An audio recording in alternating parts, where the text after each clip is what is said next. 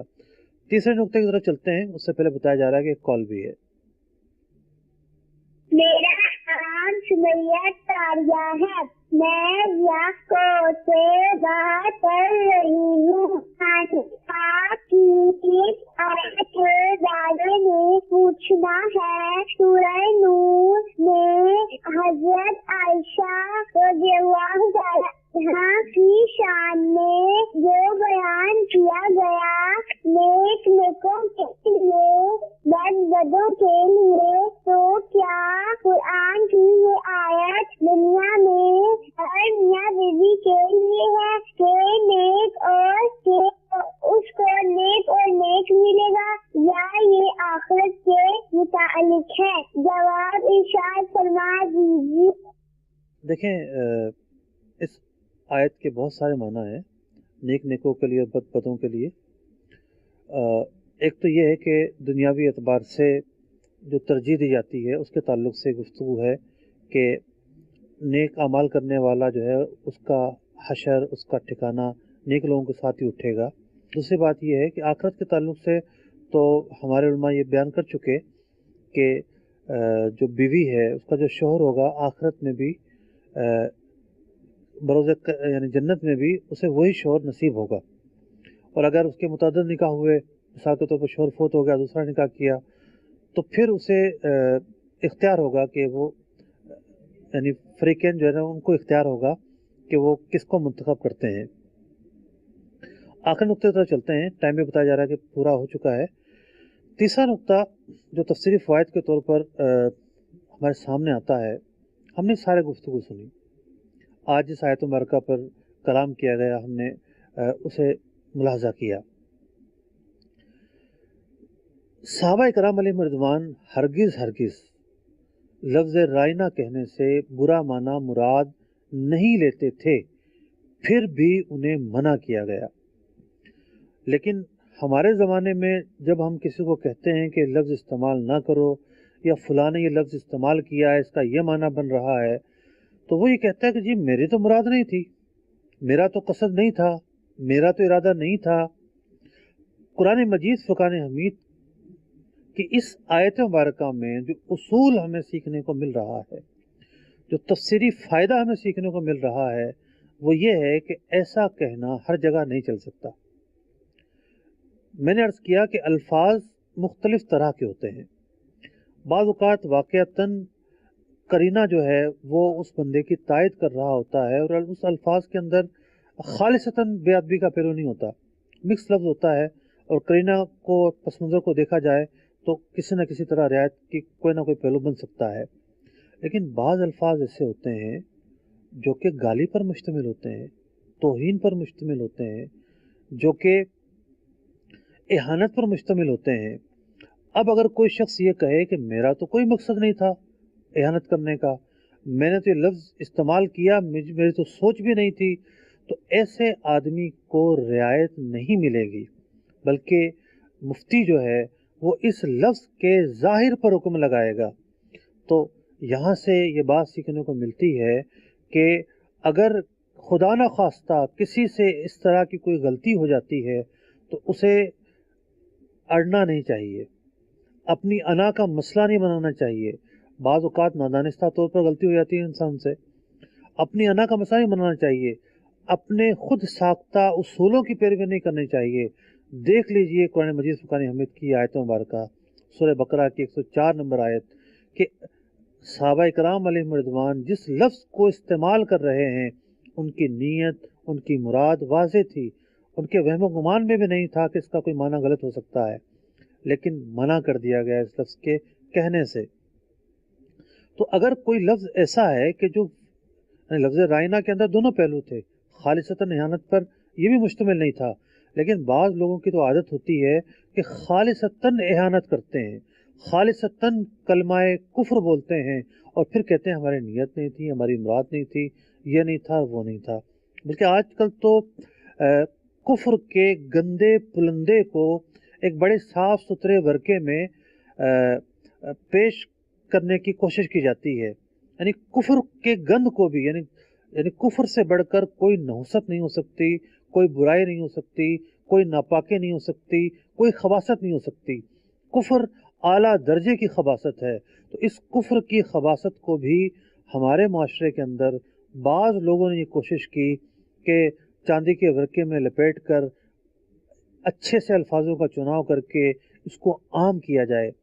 کچھ دن پہلے بہت سارے ایسے واقعات ہوئے کہ سوشل میڈیا کا غلط استعمال ہوا، سرکار دو عالم صلی اللہ علیہ وسلم کی ذات اقدس میں اہانت کی گئی، کلمات کفر بولے گئے، توہین آمیز کلمات کہے گئے، اور ایک حلقہ تھا جس کی یہ آواز تھی کہ جناب اظہار رائے کو دبایا جا رہا ہے، اظہار رائے کا حق نہیں ہے، معاذ اللہ ثم معاذ اللہ۔